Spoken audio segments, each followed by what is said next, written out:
إن الله وملائكته يصلون على النبي يا أيها الذين آمنوا صلوا عليه وسلموا تسليما. صل على محمد وآل محمد. بسم الله الرحمن الرحيم.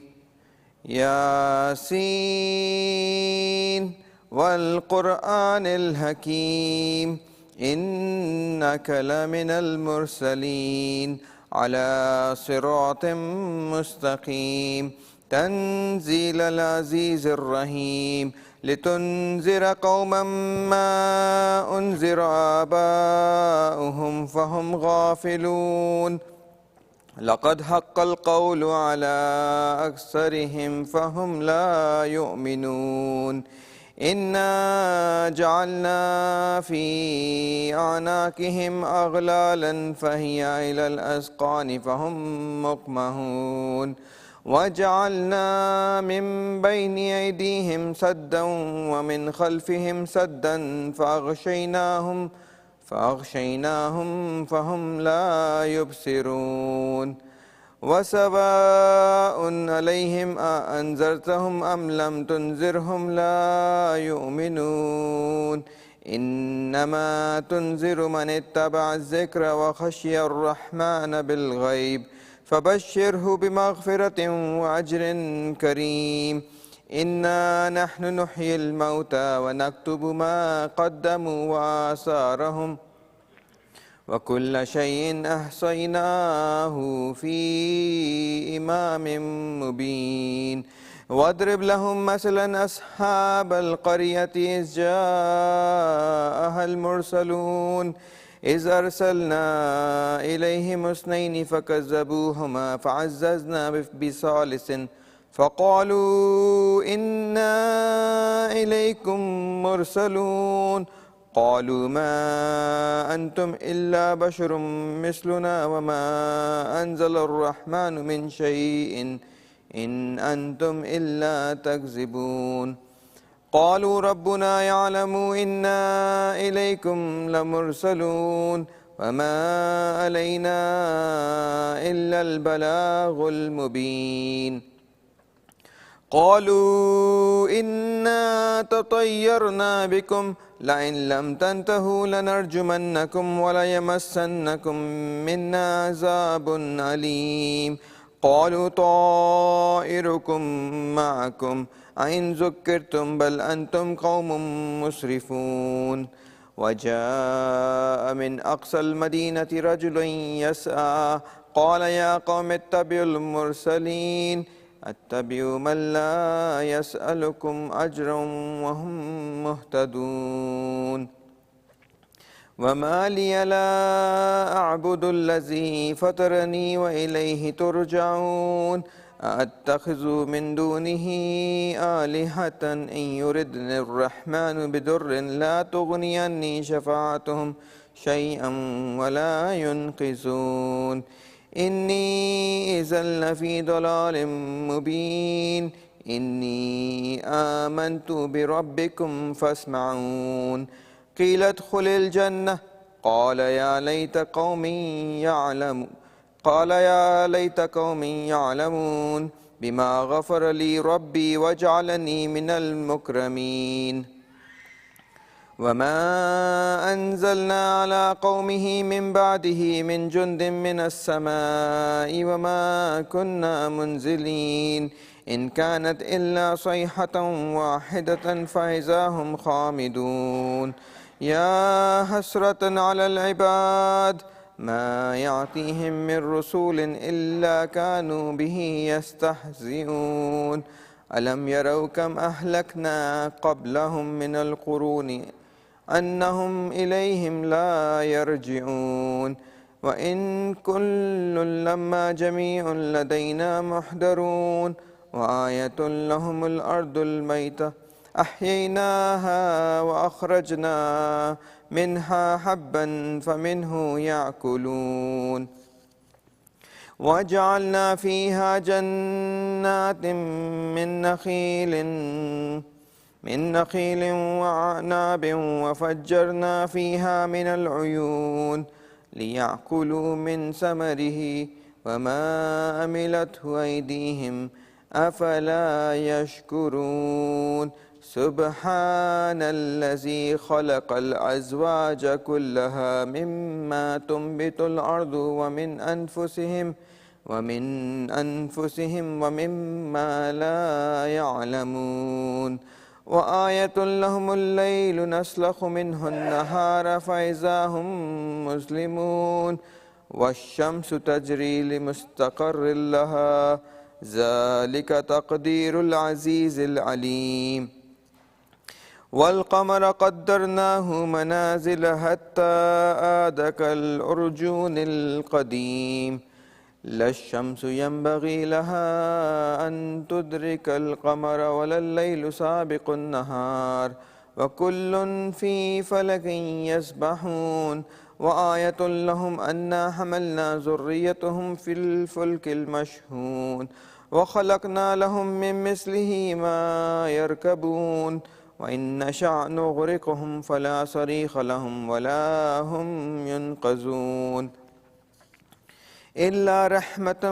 منا ومتاعا إلى حين وإذا قيل لهم اتقوا ما بين أيديكم وما خلفكم لعلكم ترحمون وما تأتيهم من آية من آيات ربهم إلا كانوا عنها معرضين وإذا قيل لهم أنفقوا مما رزقكم الله قال الذين كفروا للذين آمنوا أنطعم من لو يشاء الله أطعمه إن أنتم إلا في ضلال مبين ويقولون متى هذا الوعد إن كنتم صادقين ما ينظرون إلا صيحة واحدة تأخذهم وهم يخصمون فلا يستطيعون توصية ولا إلى أهلهم يرجعون ونفخ في الصور فإذا هم من الأجداث إلى ربهم ينسلون قالوا يا ويلنا من بعثنا من مرقدنا هذا ما وعد الرحمن وصدق المرسلون إن كانت إلا صيحة واحدة فإذا هم جميع لدينا محضرون فاليوم لا تظلم نفس شيئا ولا تجزون إلا ما كنتم تعملون إنا أصحاب الجنة اليوم في شغل فاكهون هم وأزواجهم في ظلال على الأرائك متكئون لهم فيها فاكهة ولهم ما يدعون سلام قول من رب رحيم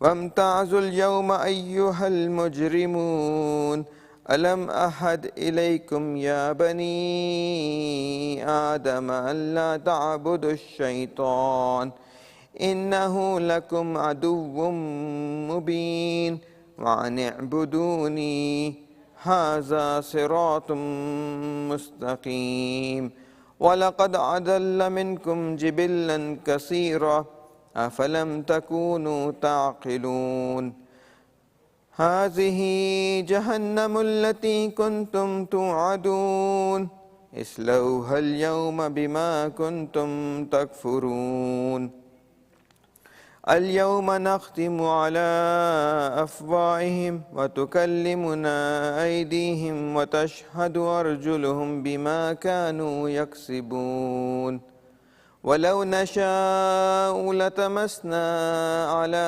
أعينهم فاستبقوا الصراط فأنى يبصرون ولو نشاء لمسخناهم على مكانتهم فما استطاعوا مضيا ولا يرجعون ومن نعمره ننكسه في الخلق أفلا يعقلون وما علمناه الشعر وما ينبغي له إن هو إلا ذكر وقرآن مبين لينذر من كان حيا ويحق القول على الكافرين أولم يروا أنا خلقنا لهم مما عملت أيدينا أنعاما فهم لها مالكون وذللناها لهم فمنها ركوبهم ومنها يأكلون ولهم فيها منافع ومشارب أفلا يشكرون واتخذوا من دون الله آلهة لعلهم ينصرون لا يستطيعون نصرهم وهم لهم جند محضرون فلا يحزنك قولهم إنا نعلم ما يسرون وما يعلنون أولم ير الإنسان أنا خلقناهم من نطفة فإذا هو خصيم مبين وضرب لنا مثلا ونسي خلقه قال من يحيي العظام وهي رميم قل يحييها الذي أنشاها أول مرة وهو بكل خلق عليم الذي جعل لكم من الشجر الأخضر نارا فإذا أنتم منه توقدون أوليس الذي خلق السماوات والأرض بقادر على أن يخلق مثلهم بلى وهو الخلاق العليم إنما أمره إذا أراد شيئا أن يقول له كن فيكون فسبحان الذي بيده ملكوت كل شيء وإليه ترجعون اللهم صل على محمد وآل محمد.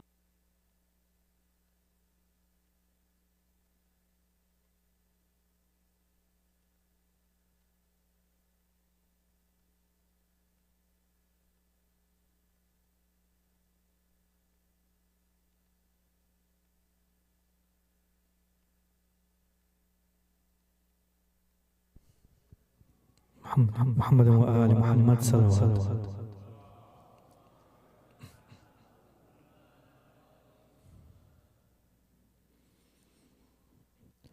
آؤ تابوت محمد کا اٹھاؤ لوگو،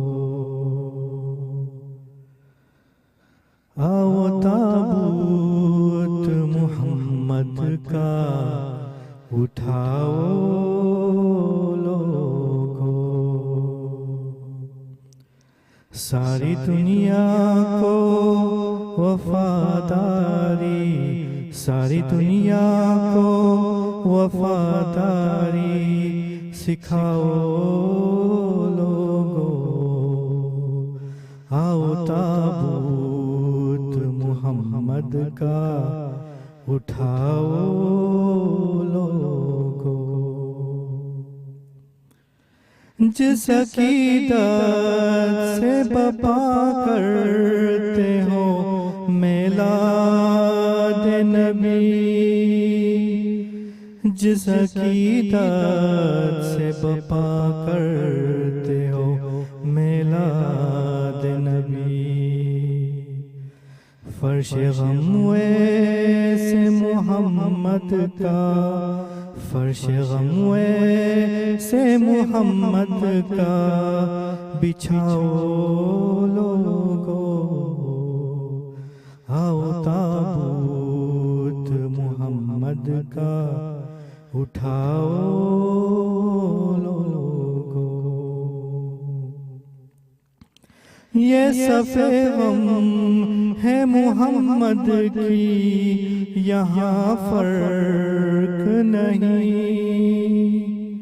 یہ صفِ غم ہے محمد کی یہاں فرق نہیں، ہاں اسی صف پہ زمانے کو، ہاں اسی صف پہ زمانے کو بلاؤ لوگو،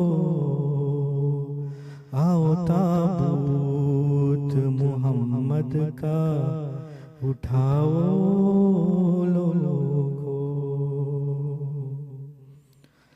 گھر میں فاطمہ زہرا کا اندھیرا چھایا، گھر میں فاطمہ زہرا کا اندھیرا چھایا.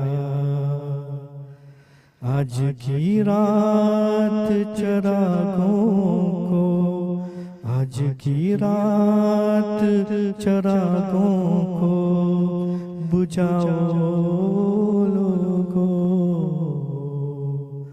آؤ تابوت محمد کا اٹھاؤ لوگو.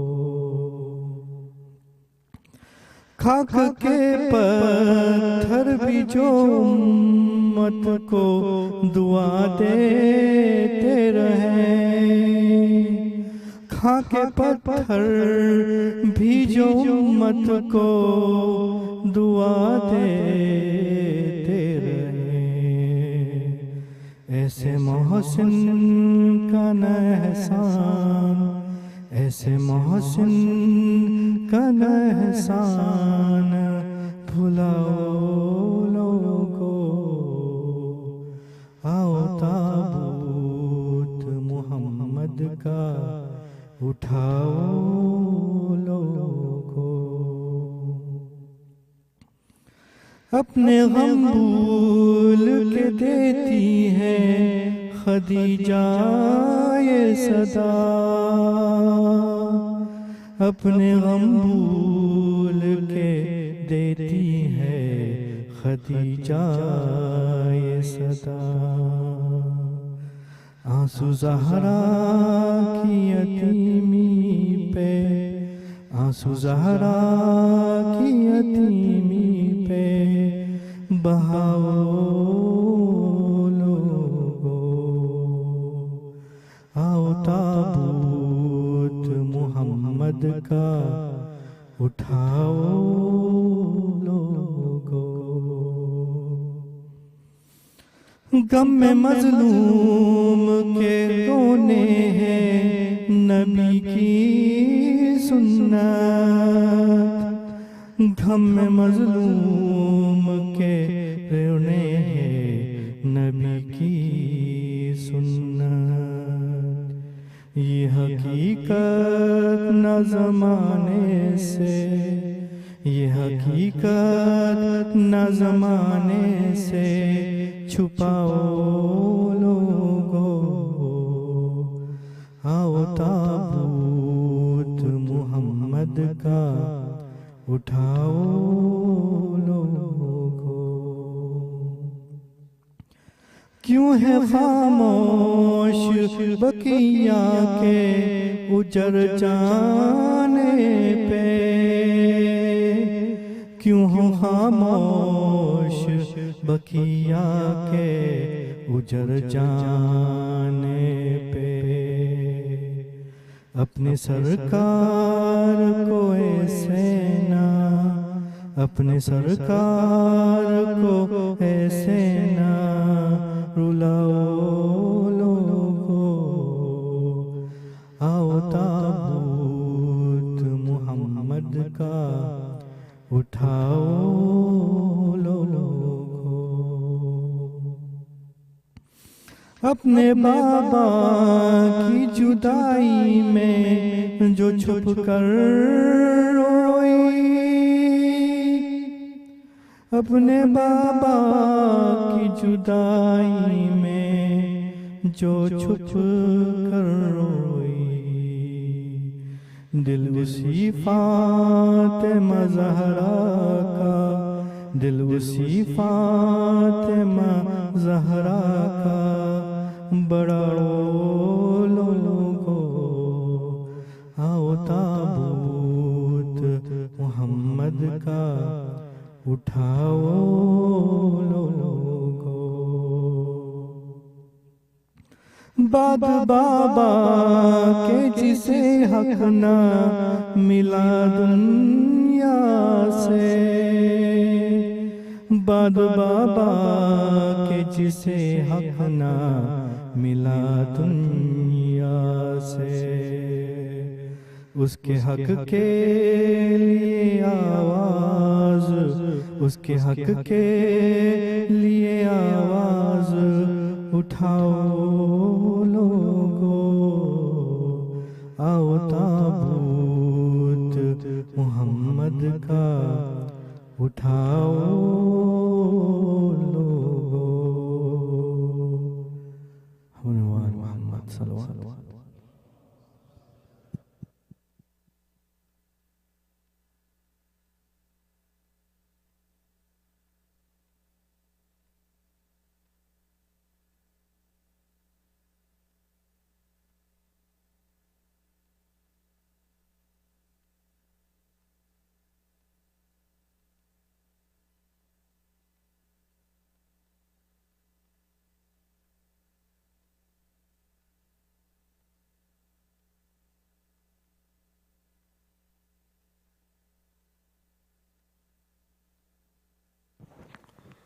أعوذ بالله من الشيطان الرجيم. بسم الله الرحمن الرحيم. Dr. Sayyid Shabbir Kirmani, respected elders, brothers and sisters, Assalamu alaikum wa rahmatullahi wa barakatuh. So Fatiha is requested for the Salah Swab of the marhumin listed on the screen and for all marhumin. Al-Fatiha.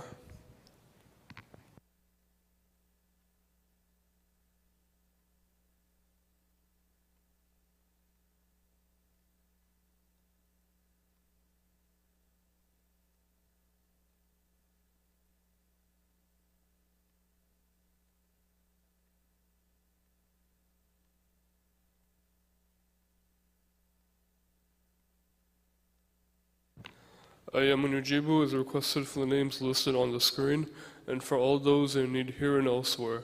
Bismillahir Rahmanir Rahim. أَمَّن يُجِيبُ الْمُضْطَرَّ إِذَا دَعَاهُ يَكْشِفُ السُّوءَ أَمَّن يُجِيبُ الْمُضْطَرَّ إِذَا دَعَاهُ يَكْشِفُ السُّوءَ أَمَّن يُجِيبُ الْمُضْطَرَّ إِذَا دَعَاهُ يَكْشِفُ السُّوءَ أَمَّن يُجِيبُ الْمُضْطَرَّ إِذَا دَعَاهُ يَكْشِفُ السُّوءَ أَمَّن يُجِيبُ الْمُضْطَرَّ إِذَا دَعَاهُ يَكْشِفُ السُّوءَ. Muharram Safar Fund. As we come closer to the end of the month of Safar, we request all who have been attending the programs at the Masjid or watching the lectures online to make a donation towards these programs. We are close to our goal and request your support. Any amount is welcome. To make a contribution, please contact Brother Murtaza Karim or Sister Batul Muki on the number on the screen, or you can sell your donation to donate@masjidhayy.org or go to the link shown on the screen. For those who would like to contribute tonight, we also have tables set up at the entrances of the gents and ladies. Women's Circle. After the insightful Mom's discussion with Dr. Mahdi bin Dalla, many of us were inspired to ask, why can't we gather as women in a safe and supportive space more often? Women's Circle is our answer. A monthly group tailored for women, whether you're navigating career challenges, looking for parenting support, seeking personal growth, or in search of spiritual enrichment. This group offers a nurturing environment where you can share and connect. Come join us for open dialogues and the chance to forge meaningful connections. Our first session kicks off this month on September 24th at noon. This is for women only, no children please. RSVP and discover the power of Muslim sisterhood today. Save the date. Join us to celebrate the birth of the Holy Prophet ﷺ. We will have activities for kids, food, trucks, and much more. The event will be on Sunday, October 1st, 2023 from 5 p.m. onwards, inshallah. More information coming soon. Tonight we have a guest speaker, Brother Ali Hassan Ali, the CEO of the charity organization Al-Ain Social Care Foundation USA, who will be telling us more about Al-Ain. Can we all invite him with a loud salawat ala Muhammad wa ali Muhammad?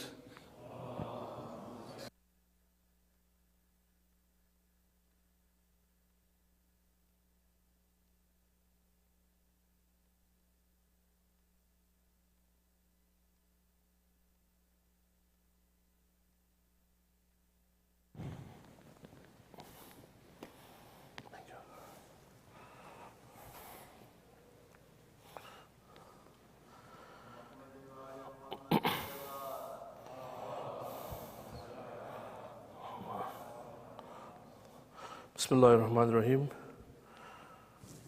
Sayyid Kirmani, my elders, my brothers and sisters in Islam, Assalamu alaikum. I stand here before you as some of you may know me. Those who don't know me, I am the immediate past president of the Shia National Jamaat of New York, and I am the current executive director of Al-Ain Social Care Foundation. I'm here to just share some information about the organization, what we are, what we do, how we execute our mission, and how you can get involved. Al-Ain is a humanitarian organization that was initiated by Sayyid Sistani himself, may Allah prolong his life, in 2006. It is a US nonprofit charity that was established here in 2014. It was established by Sayyid Sistani himself during the height of ISIS, when they were running rampant in Iraq, and when, if you recall, he had asked for the local community to essentially protect the country from Daesh, and he is called to secure the country. Obviously, as a result of them heeding this call, was the byproduct is the orphan children that were left behind. Al-Ain's original mission was to create a documentation project to have evidence of the atrocities committed, and the mission thereafter quickly shifted into taking care of the orphan children that were left. Now, Al-Ain is not an orphanage. It is an organization that dedicates itself in ensuring that we empower orphan children. We want to ensure that that child, who is most generally the oldest surviving head of household now, once their father passes away, we want to ensure that that child never has to make a choice whether I should go to school today or I should go and work so my family can feed tonight. And what Al-Ain does is it empowers these children through our supporters, through our donors, to provide everything that that child and that household needs, so that the only focus for that child is education and ensuring that their past, as horrific as it may be, does not dictate their future. Now, how do we do this? We essentially, through the support of our donors, we provide financial aid, high quality healthcare, safe housing, educational and academic support, vocational training and personal development, and psychological rehabilitation. We have, alhamdulillah, 12 centers all across Iraq today that are called the Luminous Star Centers. In Arabic, they call it Anjum Zahira. And what these centers are is that they are dedicated towards ensuring that that child and the family of that child receives all the care, whether it's health care, whether it's medical care, dental, whether they need assistance with any sort of health care needs, they are provided at zero cost at that center. It is also a center where the child's psychological state is evaluated to ensure that if that child is suffering from any trauma, they receive the necessary treatment. Now, alhamdulillah, as of today, Al-Ain is supporting over 97,000 children in Iraq and over 600 children in Afghanistan and Ghana. Alhamdulillah, this 600 has now since grown, and we can continue to face challenges within Afghanistan due to the recent governmental changes there. But inshallah, we expect this to grow a lot with your support. Now, how we do what we do is, alhamdulillah, Sayyid Sistani has provided us the blessing of an entire full blanket ijazah of Sami Imam, Sami Sadat, any type of religious dues for us to be able to collect and use towards our programs. We operate as a 0% admin fee organization. which means that any dollar that any donor contributes towards your organization and its programs goes 100% towards that program. Sayyid Sistani has specific supporters that are lined up to ensure that the cost of the organization is taken care of, so our donors can rest assured that whatever they give, 100% of that is going towards the program and the support. Now, Mu'mineen, there's devastation everywhere in the world.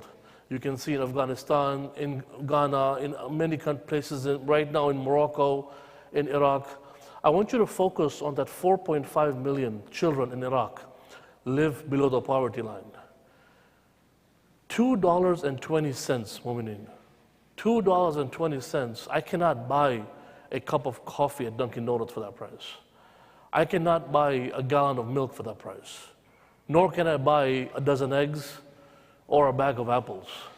Yet $2.20 is the international poverty line.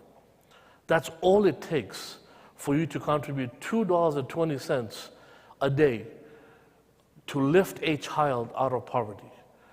And that equates to essentially about $800 a year. And you can download our app, Al-Ain is the app. You can go on our website, al-ain.org. We have an active campaign going on right now. We have embarked upon a goal to lift 1,000 children out of poverty. Now this, you can decide whether you want this child to be in Iraq, Afghanistan, Ghana, that will be your choice. But we have embarked upon this goal. Alhamdulillah, we have been able to raise enough funds to cover 765 children. We have 235 children left to go. And whatever support you can do will be greatly appreciated. Even if you're not able to do any financial support, please visit our website, download our app. You can give sadaqah to our app. Alhamdulillah, through Sayyid Sistani's blessing, he has given us the decree of sadaqah makbutha, which means that the sadaqah you give either in an Al-Ain sadaqah box or through the Al-Ain app, you reap the benefit for this directly, which means that it is not something that, as we know, when you give sadaqah, you don't receive the benefit until that person who you intend to give it to receives it in their hand. Alhamdulillah, Sayyid Sistani has the confidence in the organization that he has given us this blessing that any amount we give in sadaqah to an Al-Ain sadaqah box or through the app, it is essential as if you are giving it to him in his own hand, because he considers himself the guardian of these children. I will leave you with this information, and I'm available here. I'll be here till Friday, inshallah, for any information you may need. I thank you for your time. Wassalamu alaikum wa rahmatullahi wa barakatuh.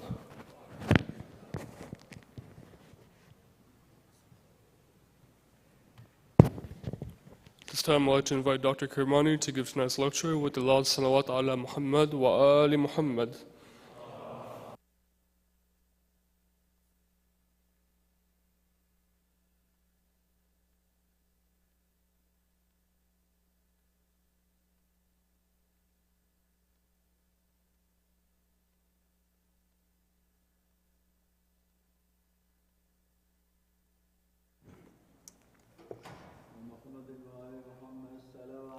اللهم صل على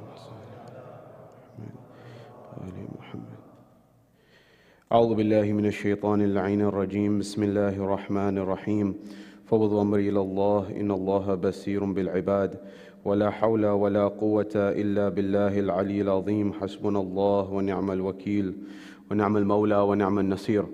والصلاة والسلام والتحية والإكرام على الرسول المسدد المصطفى الأمجد المحمود الأحمد الذي سمي في السماء بأحمد وفي الأرض بأبي القاسم محمد. اللهم صل على محمد وعلى أهل بيت الطيبين الطاهرين المعصومين المظلومين المنتجبين الذين أذهب الله عنهم الرجس وطهرهم تطهيرا. اللهم صل على محمد. وقل رب اشرح لي صدري ويسر لي أمري واحلل عقدة من لساني يفقه قولي. أما بعد، قال الله تبارك وتعالى في كتاب الكريم: بسم الله الرحمن الرحيم. يسبح لله ما في السماوات وما في الأرض الملك القدوس العزيز الحكيم هو الذي بعث في الأميين رسولا منهم يتلو عليهم آياته ويزكيهم ويعلمهم الكتاب والحكمة وإن كانوا من قبل لفي ضلال مبين. صدق الله العلي العظيم. زينوا مجالسكم بالصلوات على محمد وآل محمد. اللهم صل على محمد. My respected elders, brothers and sisters in Islam and Iman here in Florida, across the globe, wherever you're hearing my voice, Salamun alaikum jami'an wa rahmatullahi wa barakatuh. Question: what is mercy? What is magnanimity? Few people on this planet, in the history of the planet, in fact, have been as known and revered as this individual named Muhammad Rasulullah. This individual who changed the paradigm of society, whether you like him or whether you don't. For those who love him, he is a messenger who brought peace, tranquility, fairness, justice, equality for the world, a world which was deeply in need of it. And for those who have studied his life, such as the author Karen Armstrong, saying that Muhammad is a prophet for our time, the subtitle of her book, this idea that this is an individual who needs to be understood in the context of the environment in which he existed. And it's very important for us to understand and reflect that when we look at Rasulullah and we look at this holy prophet who we are here to commemorate tonight, he is that one who embodies the Quran. That is, when we'll look at this tonight, the Quran and the prophet are hand in hand. And for us to separate the two would be to do injustice to the cause. Why is it so important to truly study what the prophet was about and what his message was about, now more than ever? Number one. Number two, how is it that sometimes even the history that the Muslim world got about this mercy upon mankind may be distorted, and that distortion may have an impact over time, and why it's important to correct this so that we can understand what is the reality of the matter. Number two. And number three, what is it that made this individual conquer the world? Not by means of the sword, but rather by means of the heart, by means of the intellect, by means of making sure that people understood what was his vision and why was it valuable and why was he ahead of the time. And why is it that we need to look at and understand that maybe we don't even understand Rasulullah, as people down the road, maybe 100 years from now, may understand him much better than we do. And finally, what was the masayib of this great personality, and what is it that we can learn about his life in terms of resilience, in terms of perseverance, in terms of conquering the seemingly unconquerable? This is what our agenda is tonight. Wherever you are, here in Florida or across the globe, from the bottom of your heart, send a salawat ala Muhammad wa ali Muhammad. Allahumma salli. I remind you, at the first level, when you go to the Supreme Court of the United States, you'll find etched in the stonework, in the artwork of the Supreme Court, the likes of the great figures that are the lawgivers of history. And you will find etched till this day the likes of Hammurabi and Napoleon and others, but still etched there is Muhammad. And what you realize is the founding fathers of this country, the likes of Jefferson and others, when they read the life of Muhammad, they understood, sallallahu alaihi wasallam, that he was an individual who had been distorted greatly in the annals of history, in particular in Europe. And when you read the life, and you will read that the translation of George Sales that came forward, that tried to correct the wrongs that had been done with respect to Muhammad in the past, or the likes of Dr. Henry Stubb, who tried to come forward and correct what the errors that had been made in the past, they were people who were trying to raise awareness. This was just around the time of the American Revolution. Allow me to explain. If you read Dante and Dante's Inferno, this is considered one of the great classics of the world.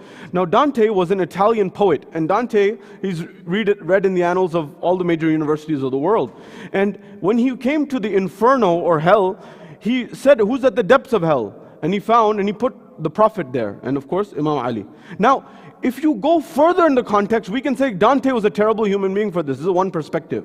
But if you go further in the annals of history, someone could make the argument that Dante was a victim of misinformation. The reason was because the books that had first been written on Rasulullah in the early era of English, they were propaganda works, and they were not understanding his proper message, number one. Number two, even when it comes to Islam, there is two Islams, which I've mentioned to you in the previous lectures. There is the Islam of Allah subhanahu wa ta'ala, and there is the Islam of Muslims.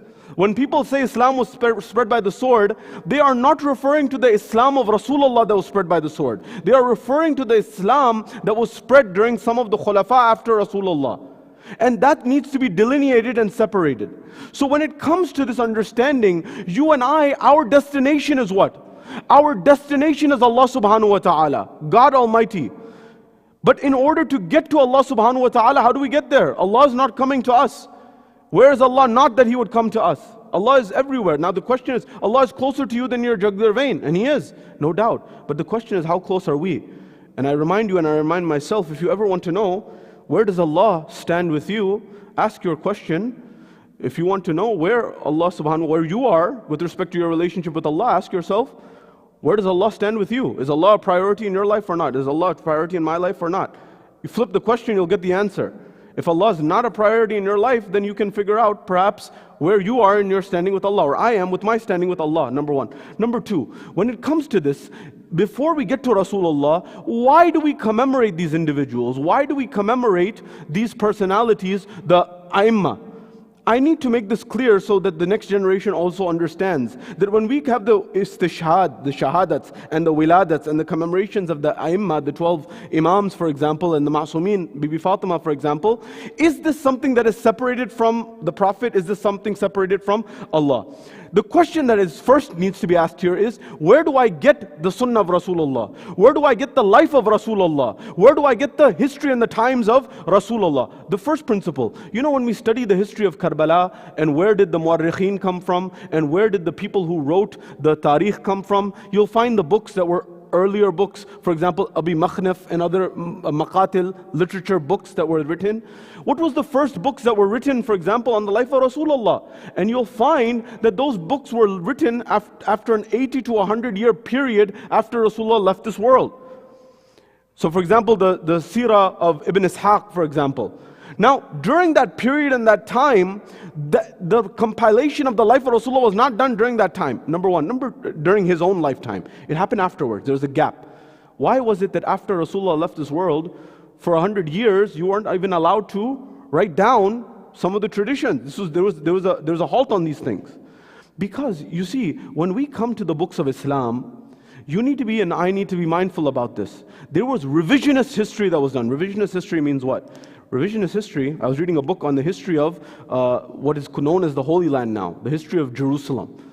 And there's a narrative that it was inhabited by certain people today.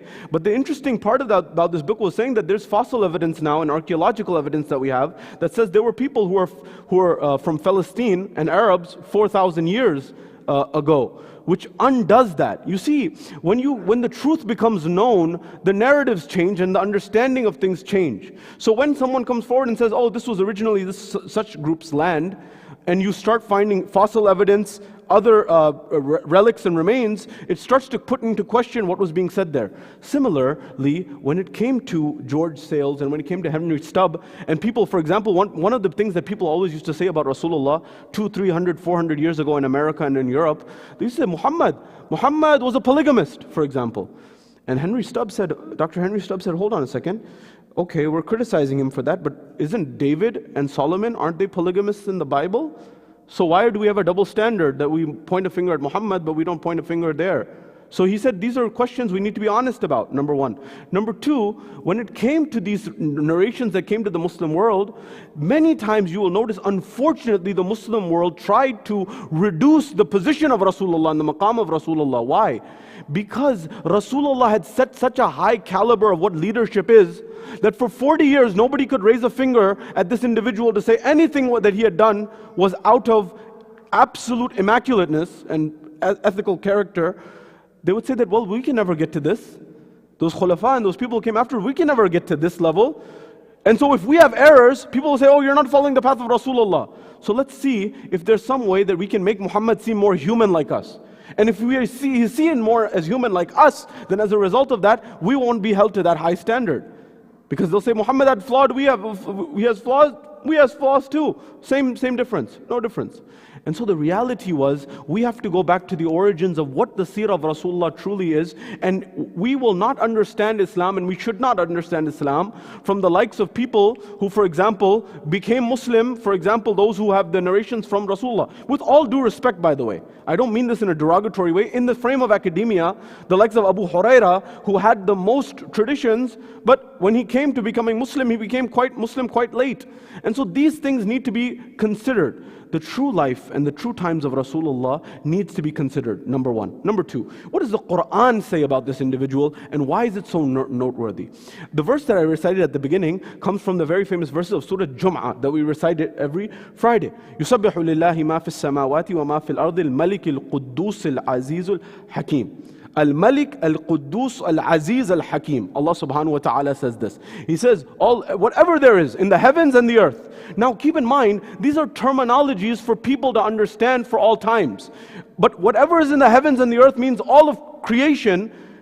It is doing the tasbih and it is doing the glorification of Allah subhanahu wa ta'ala. Surah Jum'ah, as you know, is one of the musabbihat. It is one of those chapters that begins with yusabbihu or sabbih ismi rabbika al-ala is another example. They begin with tasbih. And so at this point in time, when Allah subhanahu wa ta'ala, He's describing Himself.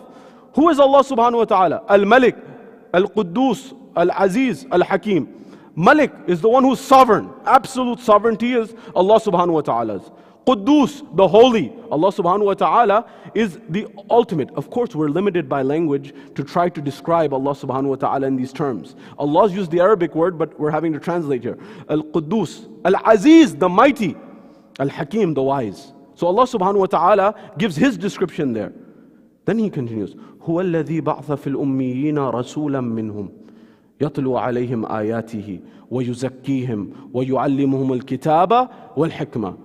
Then Allah subhanahu wa ta'ala says, it is He who sent amongst them, the Ummi, a messenger from amongst them. Ummi. Ummi is a term that's used. That Ummi means either, for example, the unlettered is one translation of what is done, one tafsir that's done, is the one who was not taught by anyone. That's one of Ummi. Ummi may refer to that he was an Arab.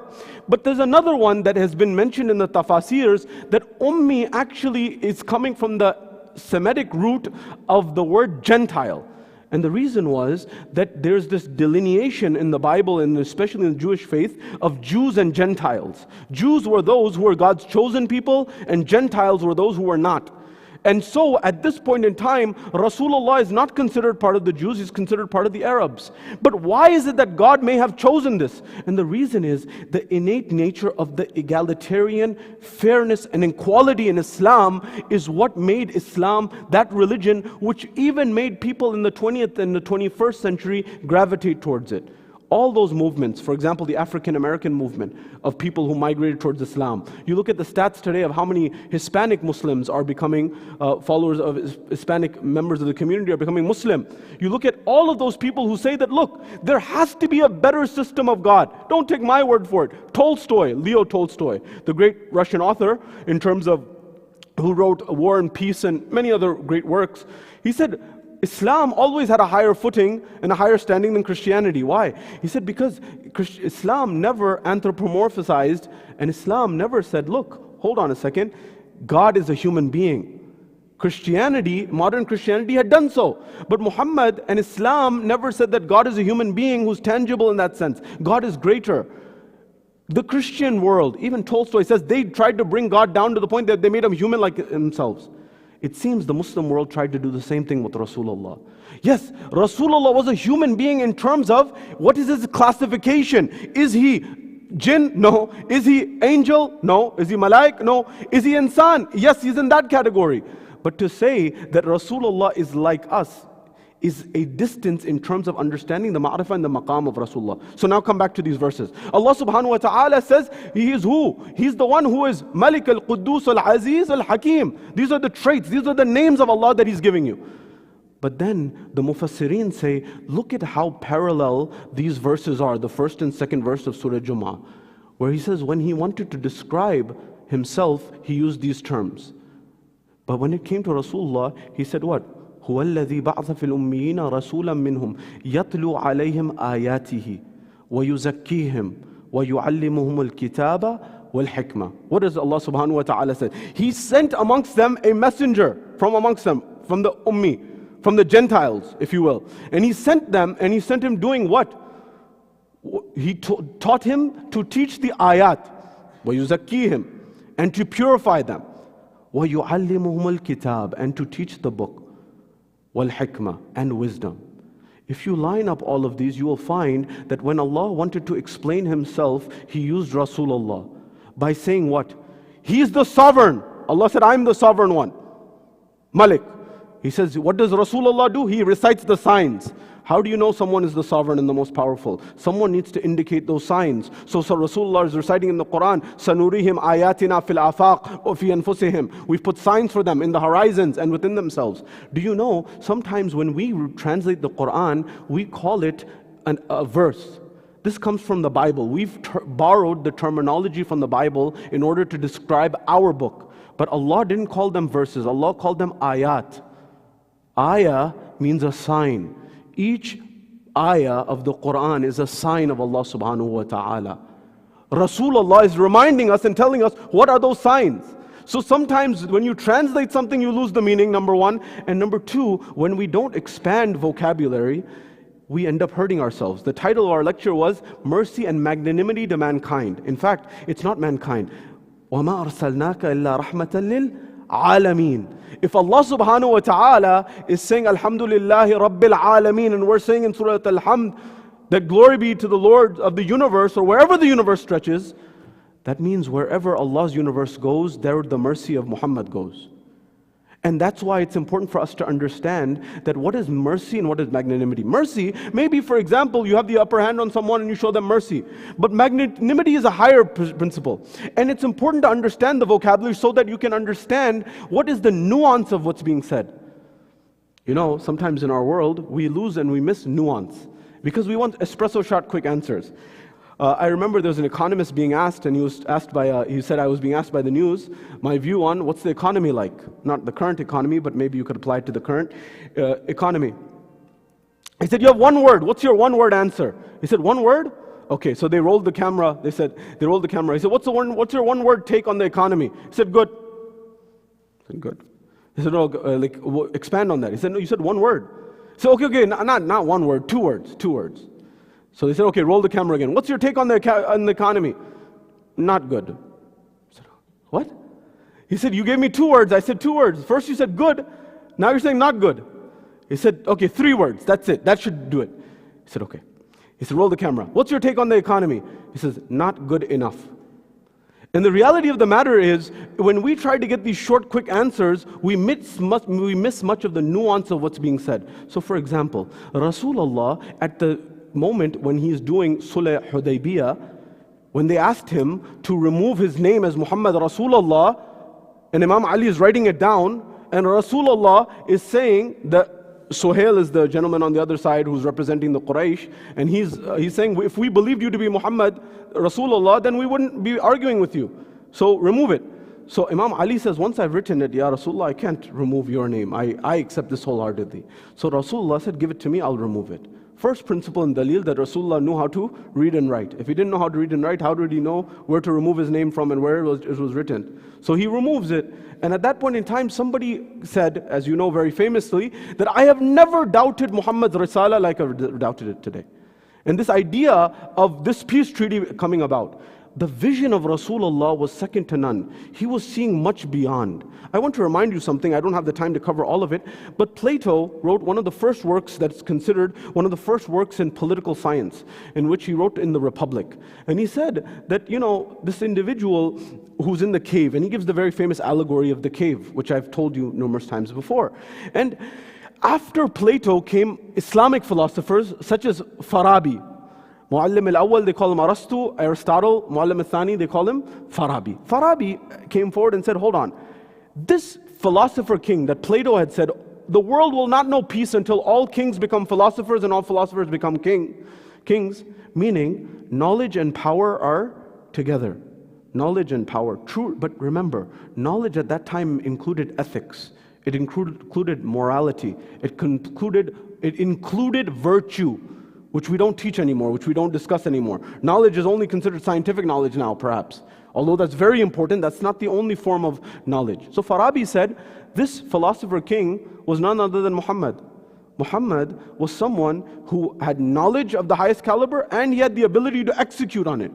If you read the history of the last 500 years in philosophy, they said those who came forward, such as Nietzsche and others who came forward and said, look, this whole narrative of doing good to others, this is all based on Christian morality, and it makes people weak. It keeps people weak. So he says all that matters is power. If you have power, that's what matters. But Islam totally tried to balance this equation. You know, we say the pen is mightier than the sword, and Rasulullah said that. But that doesn't mean that the sword is weak, as in power is weak. In fact, in Japan, they have an adage that says the pen and the sword. And the whole idea is execution is necessary along with knowledge. And so when it comes to this, Rasulullah was not sitting on the sidelines and telling people to just sit in a cave. He was saying, live in the battlefield of life and achieve excellence therein, with principles, with morals. This is the same individual who, as you know, he was, even before he announced his prophethood, Hilf al-Fudul was formed. He was part of that forming of Hilf al-Fudul, which was the League of the Justice or League of Virtuous. A man comes to do trade in Mecca. When he comes to do trade in Mecca, this is before his announcement of prophethood. And he's been robbed, he's been duped. So he gives his merchandise on credit. And when he gives his merchandise to one of the local Quraysh on credit, the guy says, oh, it's not an error of receipts. We don't get emails receipted, to us right away. So he said, oh, I don't know what you're talking about. So he stole his produce, he stole his products. And so this man came up and he went on the mountain, the hill, and he said, look, I came to your city, O people of Mecca. I came to your city to do business, to do trade, and I get duped and I get cheated.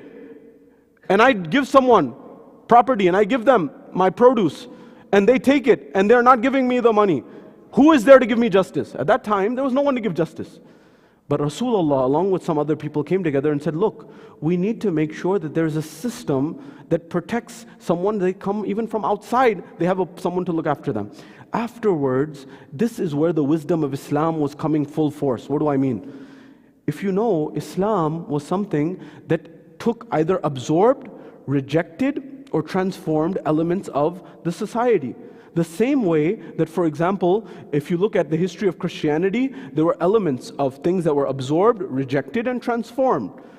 You can find numerous examples of this. For example, the artwork and the stonework that the Romans used to do. The Romans used to make gods, for example, out of stone and marble work. If you look at David and a lot of the Christian artwork that's in Florence and Italy and Rome and parts of the world, you'll find that that's the remnants and the pushing forward of Roman ideals. Anyways, coming to Islam, when it came to Islam, Rasulullah knew there were things that were absorbed and transformed. What were some things that were transformed? For example, Hajj. Hajj was done before. Even Salah, even the prayers, they were forms of prayers that were done even before, but Islam transformed them and made them such that it was systematized.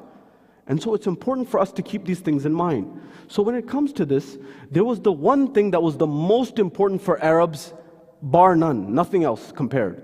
And the most important thing for the Arabs was one thing, and that was the tribe, the qabila. If you had a tribe, you were a set, you were a made man, you had nothing to worry about. But if you didn't have a tribe, you were in trouble.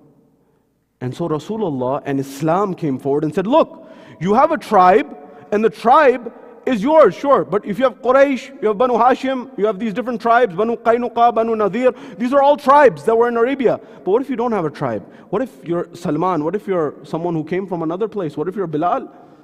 So Islam expanded the tribe from local to national and international. It made the qabila into the ummah. And that's where lay the secret of what Rasulullah and his mission had for the world. But I want to take you to one particular moment, and that is this. Rasulullah is the most powerful from the worldly perspective he's ever been. And this is at Fath Makkah, the conquest of Makkah, where he had a huge army and he could have crushed the Quraysh. He could have crushed those Meccans. They marched from Medina towards Mecca and they are able to crush the enemy. But Rasulullah, he says, today is the day of forgiveness. Al-yawm yawm al-marhama. This is the day of forgiveness. And at that point in time, he showed his ability to conquer the hearts of people, to have the advantageous ability to crush someone and to be not only merciful, but to be magnanimous. That's truly what Rasulullah showed. Number one. Number two, he then says, Bilal, I want you to go and stand on the Kaaba and give the adhan. The azan. Do you know how powerful this imagery was that Rasulullah called upon? Bilal was symbolic of that society, that he was the most downtrodden of society at the time. And in that environment, they would say that Bilal, even the Muslims who became Muslims said, Ya Rasulullah, he doesn't even know how to pronounce Sheen, for example, his pronunciation is not proper. But Rasulullah didn't see that. All they could see was color, all they could see was pronunciation of Arabic, all they could see this. But Rasulullah said, cut through that and you see a human being. Humanity is what is at the essence of Islam. In fact, Karen Armstrong mentioned this in her book. I'm not saying for you to accept everything that she says, but she says that intrinsically, Islam is much more accepting of other faiths than many other religions. For example, it accepts Judaism, it accepts Christianity in its original form. And it even accepted, for example, Tawheed or Mawahid, those who were Hunafa, which other religions would say, hold on, it's us, our way or the highway. And so Islam had that. In fact, if you read the Constitution of Medina, the Misaq of Medina includes the Jewish community as part of the Ummah, the definition of the Ummah. I invite you to read it. Where was the vision of Rasulullah and where was the vision of those who came after Rasulullah? That's why when Rasulullah, not my words, the Emir Stein Institute, Rice University in Texas, these institutions have said, researchers from them have said, that it seems the first documented anti-racist in the history of the world was Muhammad. Because he said, no Arab is better than a non-Arab, no non-Arab is better than an Arab. No white is better than a black, no black is better than a white, except on the basis of taqwa or piety. Your character is what matters. That's really what boils down, number one. And the next level is if you want to understand every aspect of life. This is one moment and a few minutes we have to just touch a glance of the life of Rasulullah. But who really knows who Rasulullah is in the truest sense? That is in every aspect of health, wealth, happiness. There's a moment in time where some youth, they're lifting boulders, young people, and they're having a strength contest. And they say, Ya Rasulullah, will you judge between us who's the strongest? Rasulullah is passing by. And they're lifting these boulders. And Rasulullah says, do you want to know who's the strongest of you? Who's the strongest? They say, Ya Rasulullah, yes. He says, the strongest of you is the one who has the greatest strength over their nafs, over their selves, over their heart, over their mind, over their desires. And how valuable was that? Because you see, the battle in life is always one in the mind, and it's always one in the heart first. The physical manifestation is secondary. So this is Rasulullah's advice there. Or another moment where Rasulullah gives so many advices on medicine and what to do in terms of healthy foods and what to avoid, for example. There's a whole tibbe nabawi that needs to be considered. And further than that, his position with human beings and the orphans and trade and commerce and enterprise. Social affairs and economic affairs. What did Michael H. Hart say? The only person, number one most influential person, influences leadership. The most influential leader in the history of society is Muhammad, bar none.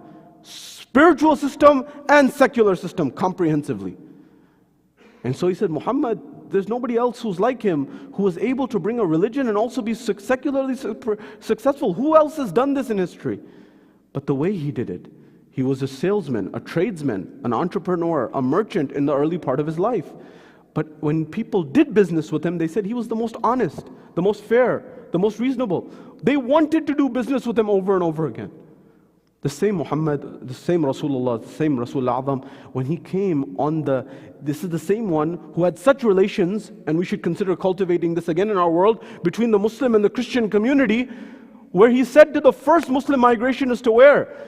It's not to Medina, that's secondary. Before Medina, there's a migration to Abyssinia, to Ethiopia, to modern day Ethiopia. And at that point in time, Rasulullah says, there is a ruler there by the name of Najashi. And he is someone who is soft-hearted, kind-hearted. Go to him. And he sends the first delegation under the leadership of who? Ja'far al-Tayyar, the brother of Imam Ali alayhi salam. And when he sends that delegation, at that point in time, he begins to recite the verse of Surah Maryam, Ja'far al-Tayyar does. And then he begins to weep. The king begins to weep. And he draws a line. Some commentators have even said that perhaps Islam would not be around, or the scale of Islam would not be, had it not been for Rasulullah's vision and the compassion, of course, of the Christian ruler to give a safe haven for some Muslims, the early Muslims. This is what Islam looked at. Rasulullah was not hardly what they have said and what people have said in the pages of history. He was someone who gave everything. So when this same Ja'far al-Tayyar was martyred, Rasulullah came for the condolences to the house of Ja'far al-Tayyar.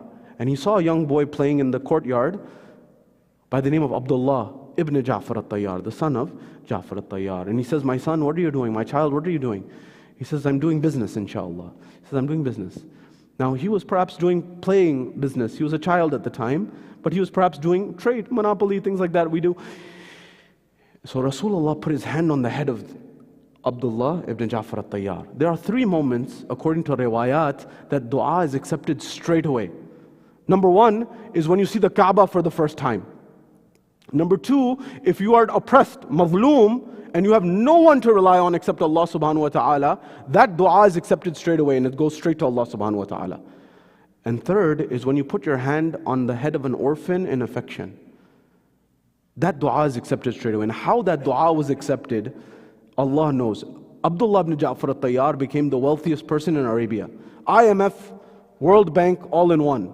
I'm not saying that out of my own pocket. When nations and states and governments needed a loan, they would go to Abdullah ibn Ja'far al-Tayyar. And he would, for example, underwrite it. And he would make sure that he had his signature on it. And he said, I'll cover it if it doesn't go through. This was the relationship. This is the same one, Rasulullah, who said that I am the one who look after the orphan will be in Jannah like this. And he signaled and he gestured with his 2 fingers. Perhaps it was that he had experienced what it was like to grow up without parents himself. That is, his father died before his birth and his own mother only when he was a few months. And at that point in time, it's something for us to keep in mind when we look at this life of Rasulullah. And someone who is, a few years I should say. And this relationship that he had with the relationship of Rasulullah as a human being. He was a shepherd early in life, which taught him patience. But what's most important is how he captured the hearts of people. And the poet says so beautifully, Mere khayal ko nisbat hui Madine se, Mere khayal ko nisbat hui Madine se, Mehak gulab ki aane lagi pasine se. He says that my thoughts have connected to Medina, and the fragrance of roses and perfume has come from my thoughts, from my forehead, from the sweat of my forehead. And there's a wisdom behind this that I wish I could have the time to explain. But what I want you to think about is capture your thoughts and try to align them with the thoughts of Rasulullah as we understand them in the minimum, whatever we're able to understand from the life of Rasulullah. Because he is the true insan kamil. There is no one greater than him. If Ali ibn Abi Talib called someone their teacher, it is Rasulullah. If that's not enough to explain the maqam of Rasulullah, I don't know what is. One poet says very beautifully, and this is why we commemorate the Ahlul Bayt. You see, afterwards, and I'm bringing this full circle, after Rasulullah, certain other names, I'm not only talking about the first few, I'm talking about even after that, they began to say that we are the Khalifa of Rasulullah. They used the name of Rasulullah to sit in the seat of Rasulullah in the power. And they were trying to show that they were reflecting his attributes.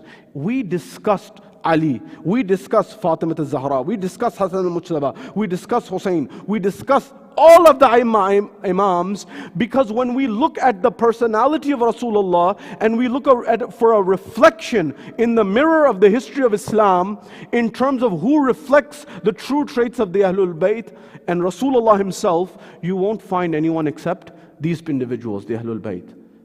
I want to understand Rasulullah after Rasulullah. I need to look at the life of Fatima al-Zahra. I need to look at the life of Ali al-Murtaza. I need to look at the life of even those who Rasulullah said who are not officially from there, who Rasulullah said, Salman minna Ahl al-Bayt.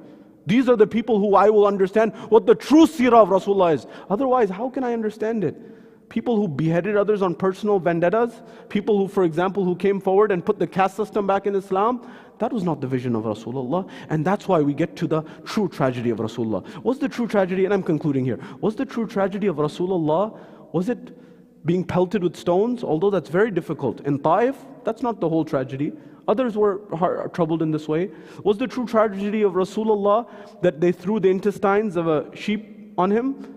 This was a tragedy, but it was not the greatest tragedy of Rasulullah. Perhaps the greatest tragedy of Rasulullah was knowing that he has spent so much effort, so much time. He has given blood, sweat, tears, the wealth of his wife, the life of his uncle, his own life, his companions' lives. And as soon as he's on his deathbed, he says, give me a paper and pen to write something for you. And they said, he is in a state of hizyan, he's in a state of deliriousness, he's delirious. You see, if you said he didn't know how to read and write, then give him the pen and give him the paper. If he didn't know how to read and write, what do you have to worry about? But the reality was they knew. And number one. Number two, the statement, Hasbuna Kitab Allah, the book of Allah is sufficient for us, indicates that there was a book.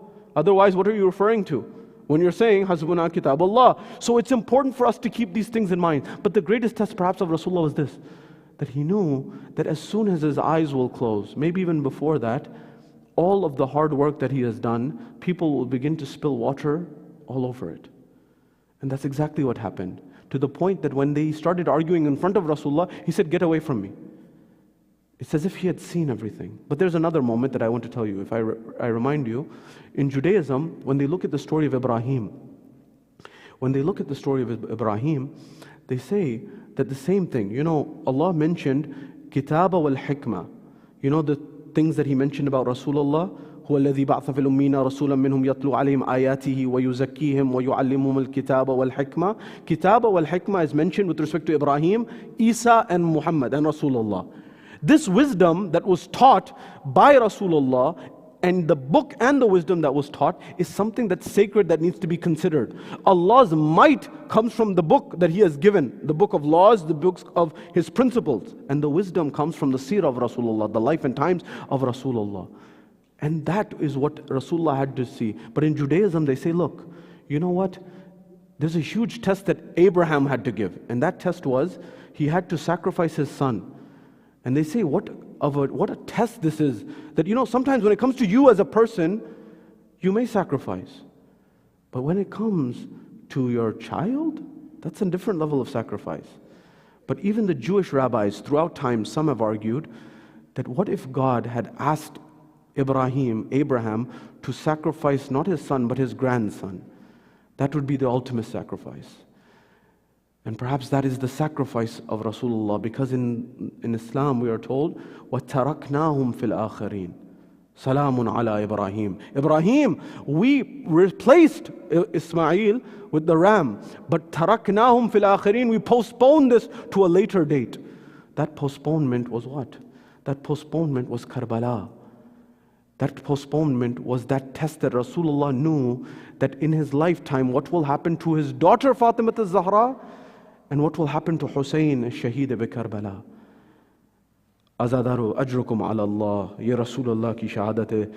Ye wo Rasul hain jo rahmatul lil alameen hai. Wo Rasul जिन्होंने अपने हर ज़िंदगी का हर लम्हा खुदा की राह में गुजार दी और चाहा कि दुनिया बेहतर हो, और उनका जो मकसद था यही था। एक मरहला ये आया कि रसूल आखिरी मराहिल में हैं और बीबी फ़ातिमा ज़हरा रसूलुल्लाह के पास हैं, दरवाज़ा बंद है, दरवाज़ा पे दस्तक होती है और कोई खटखटाता है, और जब दस्तक होती है उस वक्त बीबी ने कहा कि बाबा इस माहौल में और इस हाल में नहीं हैं कि उन्हें देखा जाए, बाबा अभी आराम कर रहे हैं, ए शख्स चला जा, ए शख्स बाद में आ जा, ए शख्स यहाँ ये वक्त नहीं, अजरुकुम अल्लाह। बीबी वापस आई रसूलुल्लाह के पास। रसूलुल्लाह ने कहा कि ए बेटी तू जानती है ये कौन है? कहा बाबा कौन है?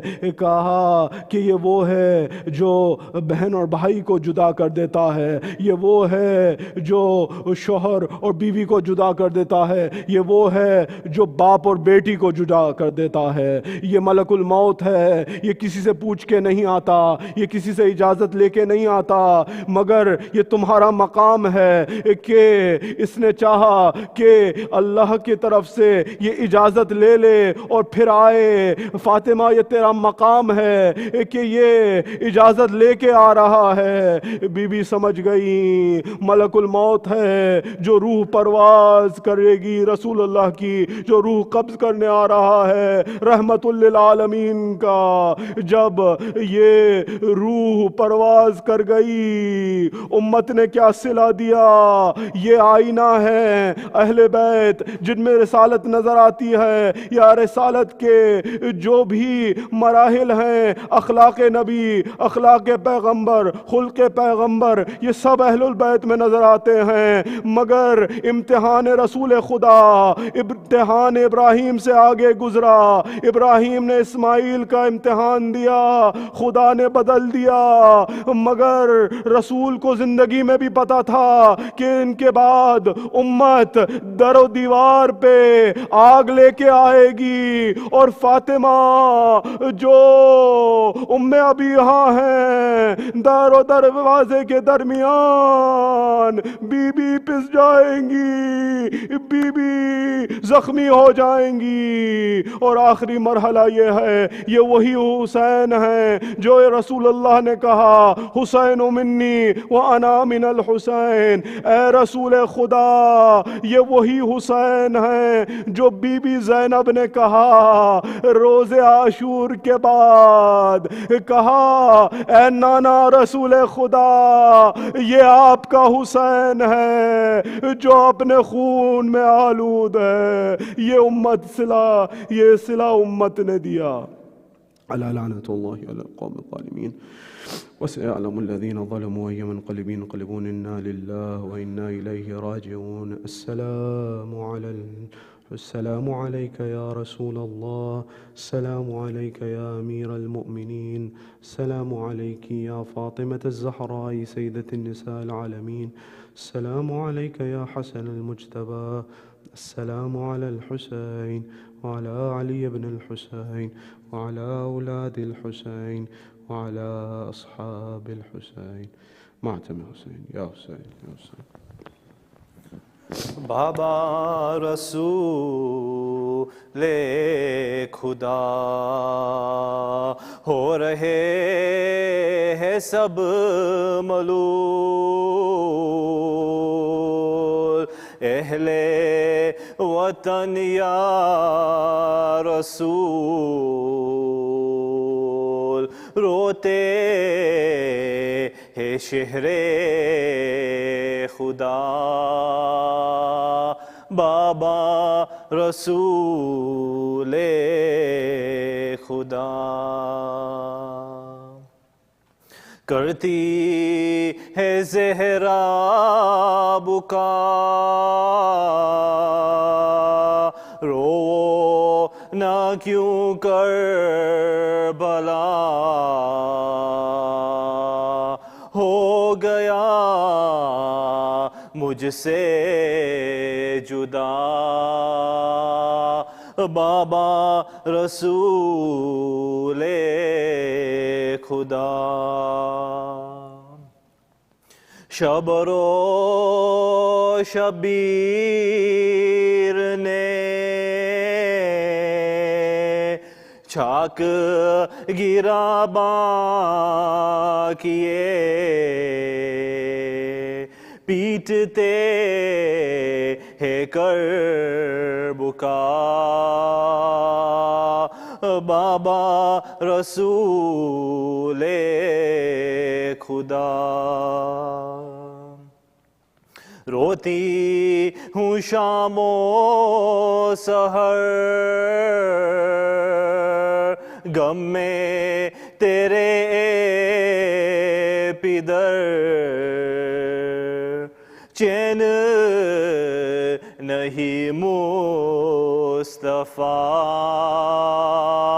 بابا رسول خدا روتے ہیں حسنین آج،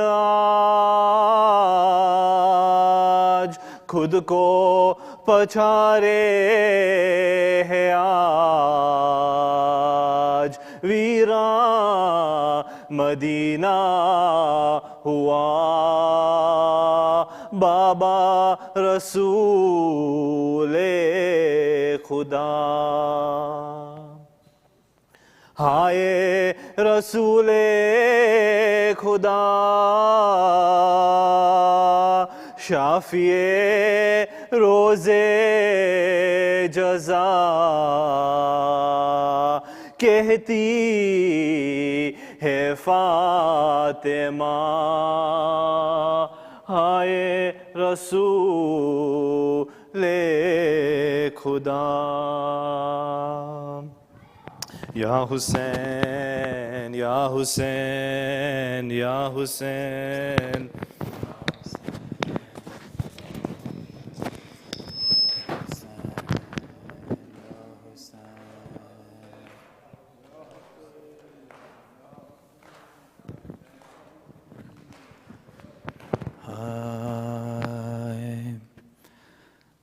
نہ رکھ اب چادر بازوں پہ تو نیلے داغ چھپا نہیں زہرا کی جاں شرما نہیں نہ رکھ اب چادر بازوں پہ تو نیلے داغ چھپا نہیں زہرا کی جاں شرما نہیں تیرے نانا کا یہ روزہ ہے کوئی کوفہ شام کی راہ نہیں زہرا کی جاں شرما نہیں نہ رکھ اب چادر بازوں پہ تو نیلے داغ چھپا نہیں زہرا کی جاں شرما نہیں نہ رکھ اب چادر بازوں پہ تو نیلے داغ چھپا نہیں زہرا کی جاں شرما نہیں تیرے نانا کا یہ روزہ ہے کوئی کوفہ شام کی راہ نہیں زہرا کی جاں شرما نہیں جو چادر اجلی تھی تیری رنگ اس کا کیسے لال ہوا جو چادر اجلی تھی تیری رنگ اس کا کیسے لال ہوا اب سر پہ تیرے اے شہزادی وہ کیوں موجود ردا نہیں زہرا کی جاں شرما نہیں نہ رکھ اب چادر بازوں پہ تو نیلے داغ چھپا نہیں زہرا کی جاں شرما نہیں نہ رکھ اب چادر تو نیلے داغ چھپا نہیں زہرا کی جاں شرما نہیں 18 جو تیرے بھائی تھے کس بات پہ تجھ سے روٹھ گئے 18 جو تیرے بھائی تھے کس بات پہ تجھ سے روٹھ گئے 2 شہزادے کیوں ساتھ نہیں 2 شہزادے کیوں ساتھ نہیں کیوں ساتھ عباس تیرا نہیں زہرا کی جاں شرما نہیں نہ رکھ اب چادر بازوں پہ تو نیلے داغ چھپا نہیں زہرا کی جاں شرما نہیں نہ رکھ اب چادر بازوں پہ تو نیلے داغ چھپا نہیں کی جاں شرما نہیں یہ کون جوان ہے ساتھ تیرے ہیں کپڑے جس کے خون سے بھرے، یہ کون جوان ہے ساتھ تیرے ہے کپڑے جس کے خون سے بھرے، ان زخموں سے یہ چور ہوا آنکھوں سے بھی خون رکتا نہیں، زہرا کی جان شرما نہیں، نہ رکھ اب چادر بازوں پہ تو نیلے داغ چھپا نہیں، زہرا کی جان شرما نہیں، نہ رکھ اب چادر بازوں پہ تو نیلے داغ چھپا نہیں، زہرا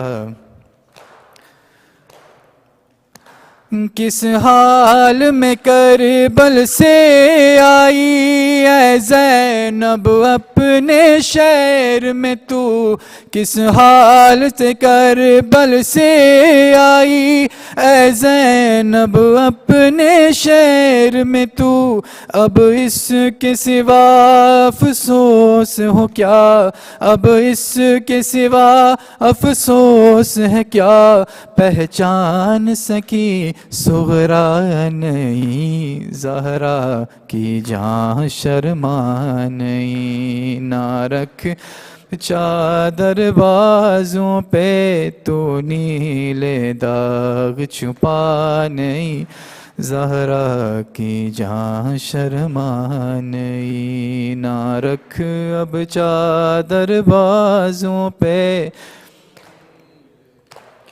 چھپا نہیں، زہرا وہ بچی جس کو سینے پہ شبیر سلایا کرتے تھے، وہ بچی جس کو سینے پہ شبیر سلایا کرتے تھے، میری آنکھیں ڈھونڈ کے ہار گئیں، میری آنکھیں ڈھونڈ کے ہار گئیں، کہیں ملتا اس کا پتہ نہیں، زہرا کی جان شرما نہیں، نہ رکھ اب چادر بازوں پہ تو نیلے داغ چھپا نہیں، زہرا کی جان شرما نہیں، نہ رکھ اب چادر بازوں پہ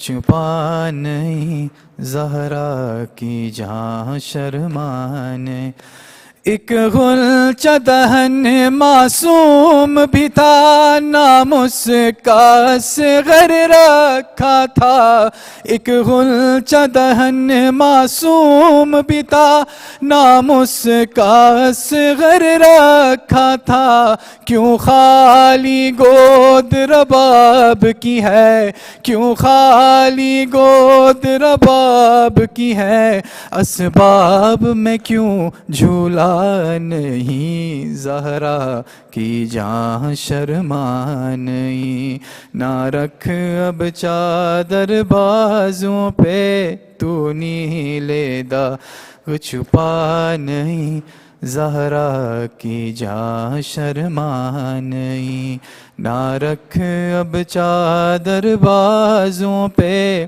تو نیلے داغ چھپا نہیں، زہرا تیرے نانا کا یہ روضہ ہے، کوئی کوفہ شام کی راہ نہیں، زہرا کی جان شرما نہیں، نہ رکھ اب چادر بازوں پہ تو نیلے داغ چھپا نہیں، زہرا کی جان شرما نہیں۔ سورۃ المبارکۃ الفاتحہ۔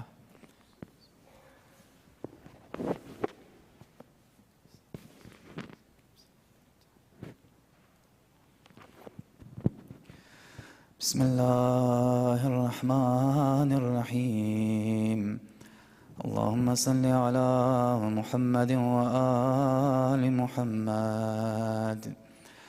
السلام عليك يا رسول الله. السلام عليك يا حبيب الله. السلام عليك يا خاتم النبيين. السلام عليك يا أمير المؤمنين. السلام عليك يا فاطمة الزهراء سيدة النساء العالمين. السلام عليك يا حسن بن علي المجتبى. السلام عليك يا حسين بن علي الشهيد بكربلاء. السلام على الحسين وعلى علي بن الحسين وعلى أولاد الحسين وعلى أصحاب الحسين. السلام عليك يا محمد بن علي الباقر وجعفر بن محمد الصادق وموسى بن جعفر الكاظم وعلي بن موسى الرضا ومحمد بن علي الجواد وعلي بن محمد الهادي والحسن بن علي الأسكري. السلام عليك يا حجة الله يا ابن الحسن يا صاحب العصر والزمان. سيدي الأمان الأمان الأمان. السلام عليك يا شريك القرآن ويا كعبة الإيمان. السلام عليك يا إمامنا وإمام الإنس والجان جميعا ورحمة الله وبركاته. بسم الله الرحمن الرحيم. اللهم كن لوليك الحجة ابن الحسن صلواتك عليه وعلى آبائه في هذه الساعة وفي كل ساعة وليا وحافظا وقائدا وناصرا ودليلا وأينا حتى تسكنه أرضك طوعا وتمتعه فيها طويلا برحمتك يا أرحم الراحمين.